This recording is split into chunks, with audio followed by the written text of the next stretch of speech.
Hey there, my name's Rosie and I'm a 28-year-old divorcee. I never thought that I'd be married and divorced at this age. And honestly, if it was up to me, I would still have been with him. But I had been mistreated for far too long, so I took matters into my own hands, of course with a lot of help and support from an almost forgotten friend. Let me begin by telling you about my ex-husband Scott and me. I met Scott in college. He was tall, handsome, and had a smile that made me feel warm inside. We started dating after we were paired up for a class project. At first, everything was perfect. Scott was kind and attentive. He would surprise me with little gifts and take me on fun dates. After a year of dating, Scott invited me to meet his family. I was nervous but excited. His mother, Vivian, was very polite, but I could tell she didn't like me much. Scott reassured me that she would come around, so I tried not to worry. Scott proposed to me a few years after we graduated. It was a beautiful day, and I said yes without hesitation. We planned a small wedding, but I didn't get what I wanted. You see, while my relationship with Scott was amazing, my relationship with Scott's mother, Vivian, was not. When I first started dating Scott, I was really excited to meet his family. Scott spoke highly of his mom, Vivian, so I thought we would get along well. But from the first time I met her, I could tell she didn't like me. Vivian was polite, but she had a strange look in her eyes when she looked at me. It made me feel like I didn't belong. While we had our dinner, Vivian kept asking me questions about my family and my plans for the future. Her questions seemed harmless, but I could tell that she was judging me. Thank you for inviting me to dinner, Vivian. Your home is lovely. Oh, thank you, Rosie. It's quite an effort to maintain, as I'm sure you can understand. So tell me about your family. Where do they live? Well, my parents live in a small town not far from here. How quaint. And your siblings? I have a younger sister. She's in college right now. I see. And what do they think of your lifestyle choices? I'm not sure what you mean. Oh, you know, moving here away from your family. It must be quite different from what they expected. Well, they weren't happy at first, but only because we're all so close, and my leaving meant that I was a lot more grown up than they wanted me to be. Still, they supported me because they wanted me to be happy. Of course, happiness is important, though I suppose it's different for everyone, isn't it?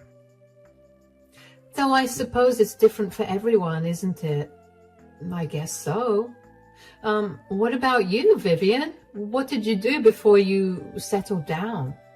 Oh, I'm a business owner, dear. Quite successful, actually. All of this wealth, you see, came because of my hard work. I see why Scott looks up to you so much. Yes, I have made sure to set a very high standard for him. I don't want him bringing home lazy and unambitious women. So what are your plans for the future, Rosie? Surely you have ambitions beyond this? I'm not sure yet. I'm still figuring things out. Ah, indecision. It can be quite telling, wouldn't you agree? I suppose so. Well, Rosie, it's been enlightening getting to know you. You're certainly different from what I expected. If you'll excuse me, I have some business to tend to right now, but feel free to stay as long as you need. There's dessert too, which I'm sure you'll eat a lot of. Good night.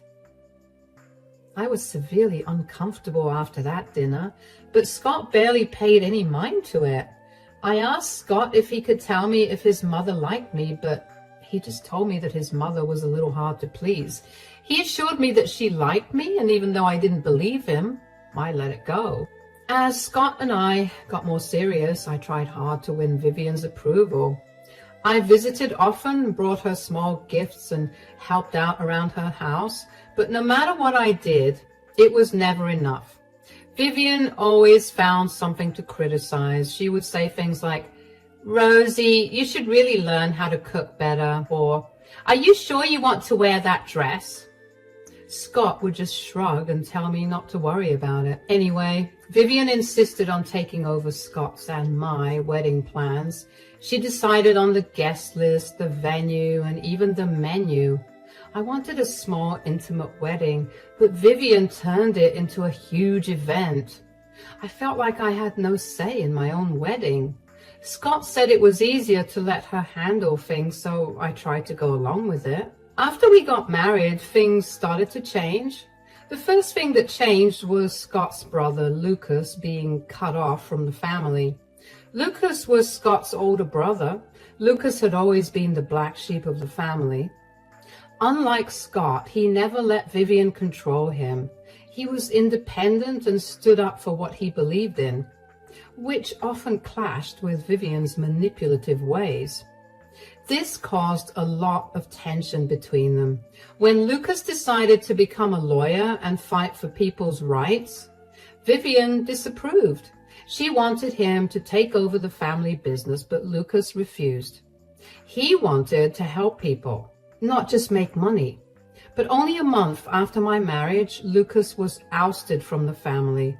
Scott refused to tell me what had happened, and even though I knew in my heart that there was no way that Lucas had done anything wrong, I knew that if I wanted to win Vivian over, I could not interact with Lucas, at least not a lot or very overtly.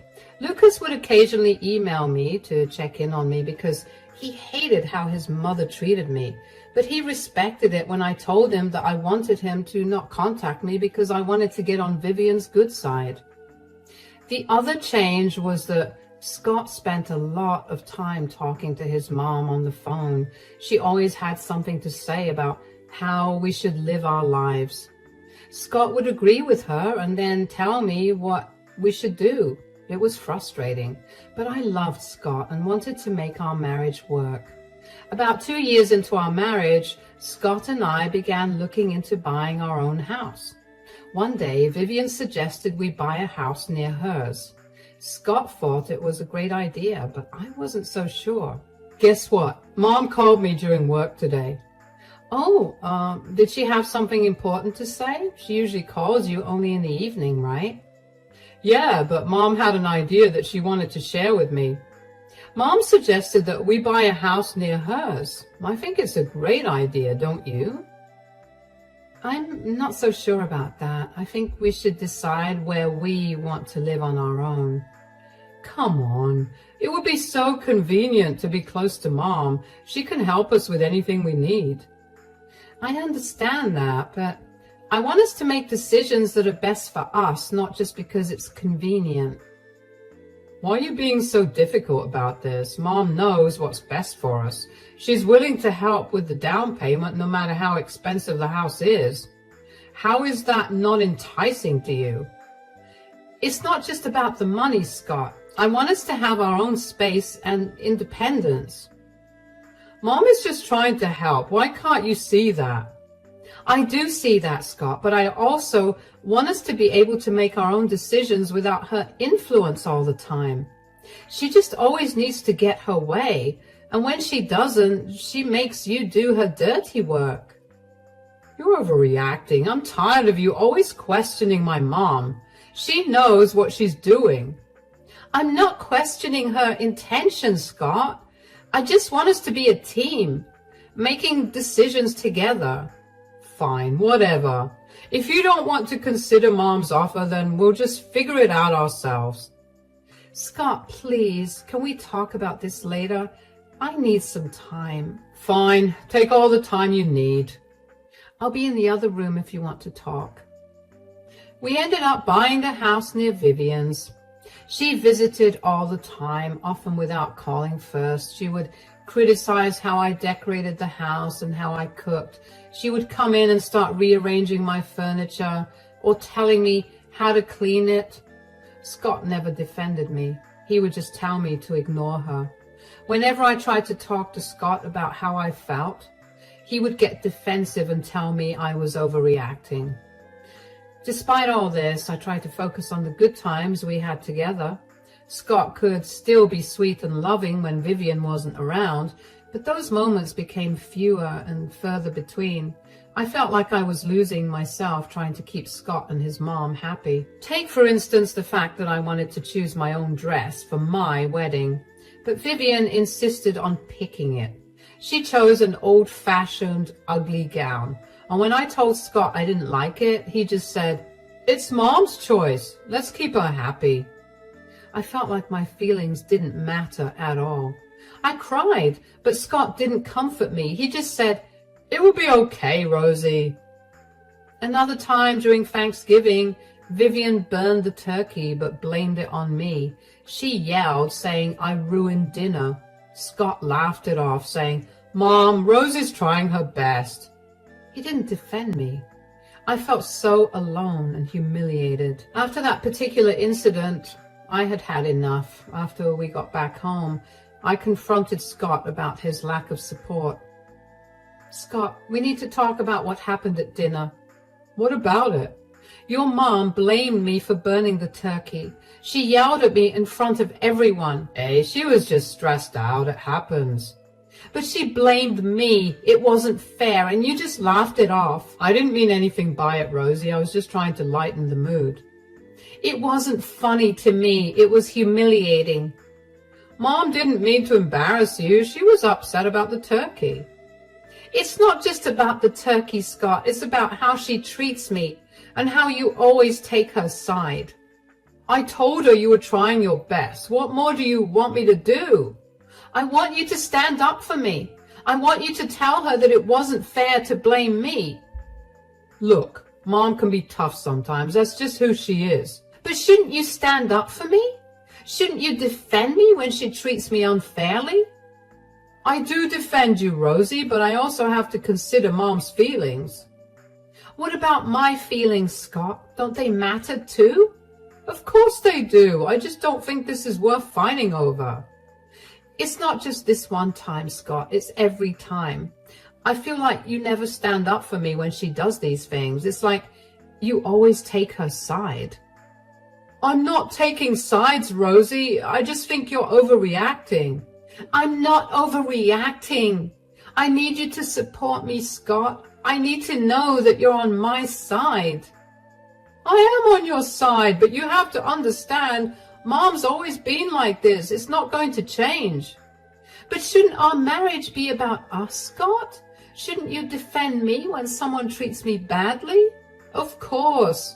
But there's nothing to defend here. You just need to grow a thicker skin. Stop villainizing my mother." "I'm not villainizing your mother. You've been there every single time your mom has said or done something mean to me. You know very well how hurtful those are. Yet you stay quiet." "Are you forgetting that I work for my mother? You saw what happened to Lucas, and the last thing I want is that. Just deal with it, Rosie, and for God's sake, don't get me involved in it." I felt even more frustrated than I did before. I couldn't understand how or why it was so hard for Scott to stand up for me. I get that he was terrified that he was going to get disowned and cut off as well, but he had enough experience to get a better job. He just wanted the comfortability that working for his mother provided, and he was willing to throw me to the wolves for it. Scott's and my marriage was beginning to break. I did my best to keep things going and not let Scott or Vivian affect me or my relationship anymore, but it got harder with every month that passed. My breaking point was Vivian's birthday. Vivian's birthday was on Christmas, and she loved to make a big deal out of it. A month before her birthday, she invited me to her party at her fancy vacation house. I was surprised because she usually didn't include me in her special events. She had mailed the invitations to her birthday, Christmas dinner, and only a few minutes after she'd done that, she called me. "Rosie, I have something special in mind for my birthday this year." "Oh, really?" "I want that rare antique necklace I saw at the jewelry store downtown. You know the one." "Yes, but I think it's going to be really expensive.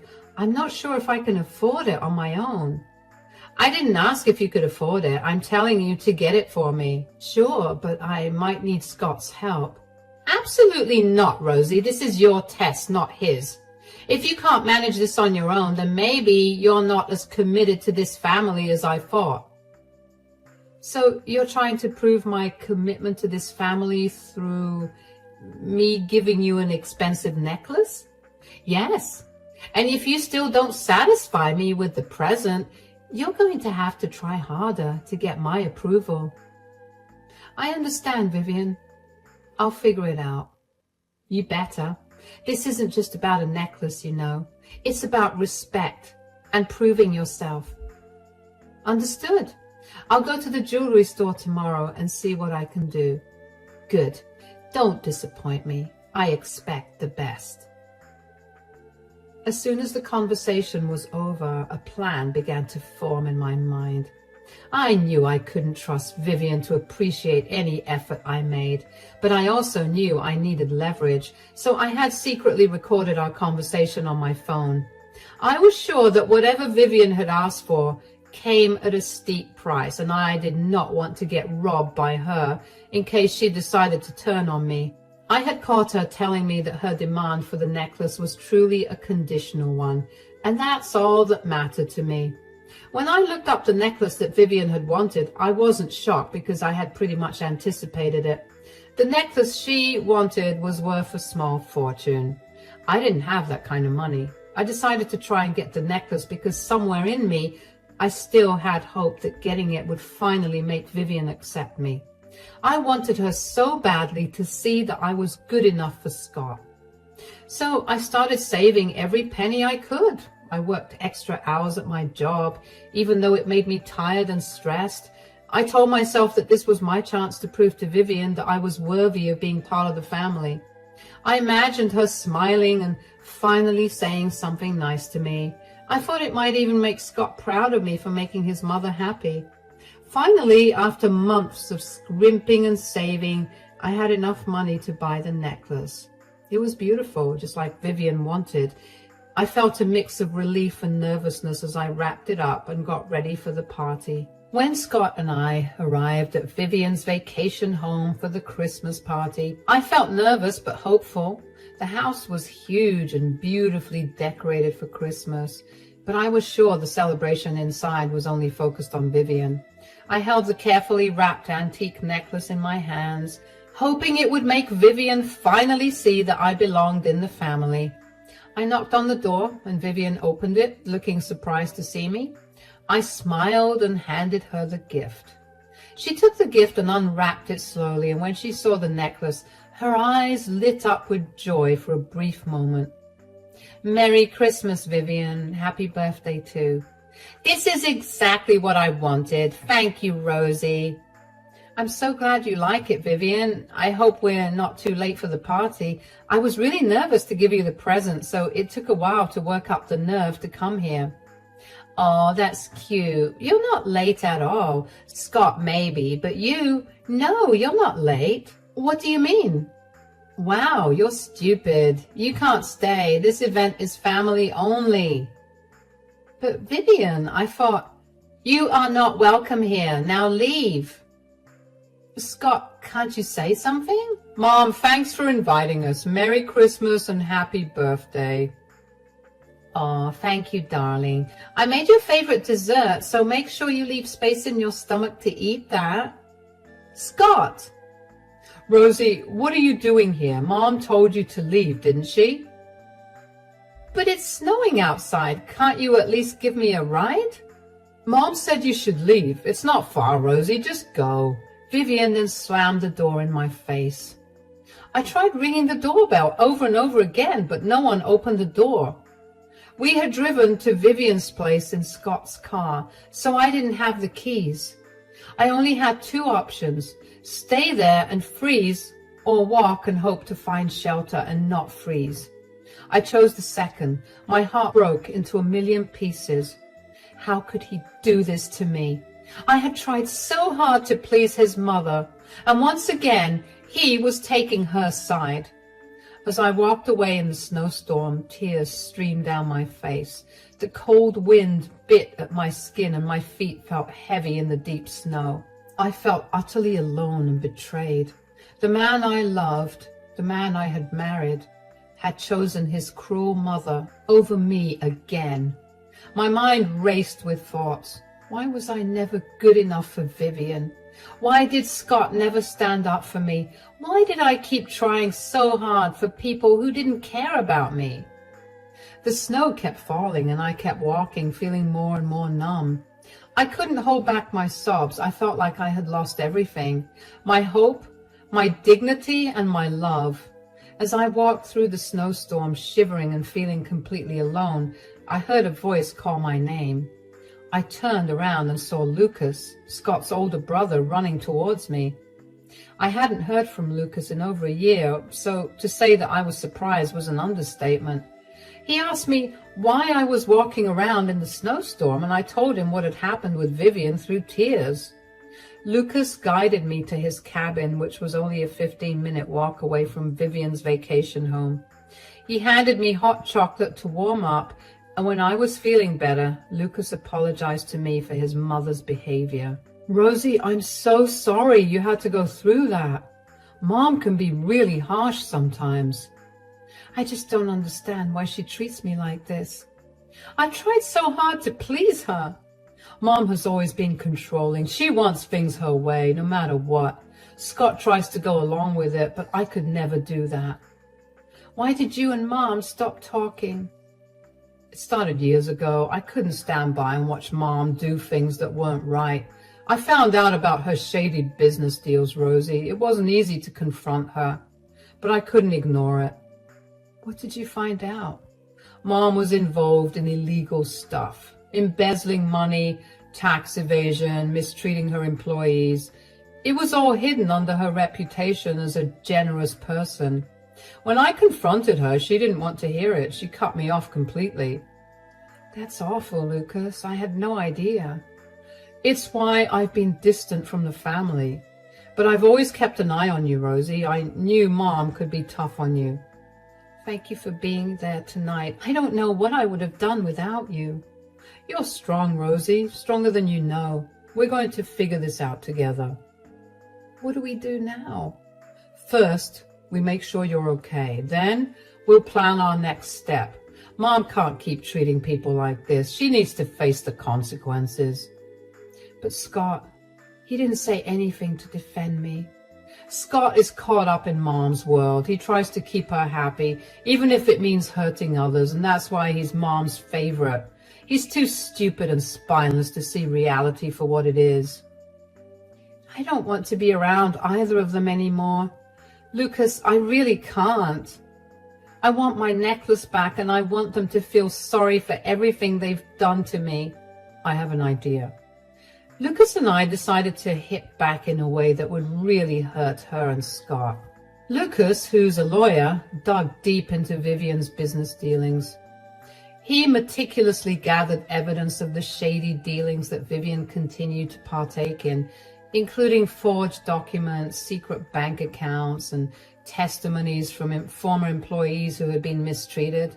He then sent anonymous tips to several reputable newspapers and news channels, ensuring that the information reached a wide audience quickly. The reporters, hungry for a scandal involving such a high-profile figure, jumped on the story.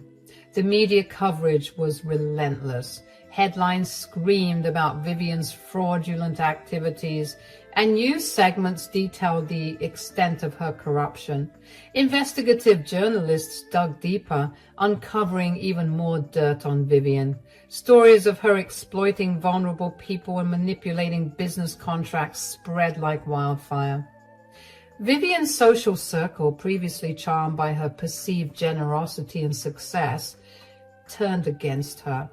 Invitations to exclusive events were rescinded, and prominent figures who once praised her publicly distanced themselves. Her friends and associates felt betrayed, realizing they had been supporting a fraud. Moreover, the legal consequences of her actions began to catch up with her. Authorities launched formal investigations into her business practices, leading to frozen assets and impending court cases. Her business empire started to crumble as clients and partners withdrew their support, fearing associations with a criminal. One afternoon, Vivian came over to my new place and began banging on the door. She did not stop until I opened the door. Her face was red with anger. "You've ruined my life. My business is falling apart and everyone knows about the inside workings of my business. This is your fault. You brought this on yourself with your choice of practices and the way you treated me. You think you're so righteous. I did what I had to do for my family. You were never good enough for Scott. I don't think I'm righteous, but I do think that I'm smart enough to not treat others poorly when I know that I'm doing illegal things. But speaking of family, I want the necklace back, the one I gave you at the Christmas party. A gift is a gift, Rosie. I'm under no obligation to return it. It's mine now. I think we should revisit our agreement." "What are you talking about?" "Listen to this." "What is this? Did you record me asking you for the gift?" "I had a feeling that you would try to trick me. I only did what I needed to protect myself." "Are you throwing my words back at me?" "Oh, who cares? How is this an agreement?" "This is proof. You said I had to prove myself to you. Well, I've done that. So now we need to talk about giving back the necklace." "Are you serious?" "Of course. And what will you do if I don't give you the necklace back?" "You'll just have one more case to deal with, which means one more huge lawyer fee." Vivian's nose flared in anger, and somehow her face got even redder, but she practically threw the necklace into my hands before storming out of the house. I felt great. I had finally taught Vivian a lesson. All that was left was my divorce. With all the evidence I had of Scott's neglect, I talked to a divorce lawyer about getting a divorce from Scott. I made sure to collect everything I needed to show how his mom dominated our marriage and bullied me relentlessly, yet Scott never stood up for me. I gathered texts where Scott ignored my pleas for help when Vivian insulted me. There were countless times that she called me names and Scott just brushed it off or told me to let it go. I had photos of events where I was excluded, with Scott standing by Vivian smiling while I was left alone. I also kept a diary detailing instances where Vivian's cruel words and actions left me in tears, and Scott either defended her or said nothing. There were financial records showing how Vivian controlled our finances with Scott's approval, leaving me with little say in our money matters. Lastly, I had witnessed statements from friends and family who saw how Scott let his mother mistreat me. They wrote about the times they saw Vivian belittle me and how Scott stood by doing nothing. This evidence painted a clear picture of how Scott's neglect and Vivian's bullying hurt our marriage. Lucas then also helped me figure out how to protect myself financially. I wouldn't be left with nothing. In court, I felt a mix of nerves and determination. This was my chance to finally stand up for myself. Scott was visibly upset and he tried to defend himself. He claimed he was just trying to keep the peace between his mother and me. But the evidence was too strong. The judge saw how his actions, or lack thereof, had contributed to the breakdown of our marriage. I felt a mixture of relief and sadness as the proceedings continued. It was heartbreaking to see the man I once loved try to justify his behavior. But I also felt empowered. I was finally taking control of my life and standing up for my own well-being. Lucas was there every step of the way, offering support and encouragement. With his help and the strong case we built, I was able to secure a fair settlement. The judge awarded me a significant portion of our assets. In the months that followed, Scott and Vivian's lives unraveled further. The scandal surrounding Vivian's shady business practices grew, and with more details coming to light in the media. She faced legal investigations and lawsuits from former business partners and employees who had been mistreated. Her once impressive reputation crumbled as people saw her for who she truly was. Scott struggled to find his footing without his mother's financial support and influence. He lost his job due to the scandal and found himself isolated from friends who had once been drawn to Vivian's social circle. His attempts to defend his actions only made things worse as more people saw him as complicit in his mother's wrongdoings. Meanwhile, I focused on rebuilding my life. With the settlement of the divorce and the support of friends and Lucas, I found a new sense of freedom and independence. I pursued hobbies and interests that Vivian had always belittled, discovering strengths and talents I never knew I had. Looking back, I knew the scars from those years with Vivian and Scott would always be a part of me, but they no longer controlled me. I had reclaimed my life and proven that I could survive and thrive on my own terms. I can't wait to see what more the future has in store for me.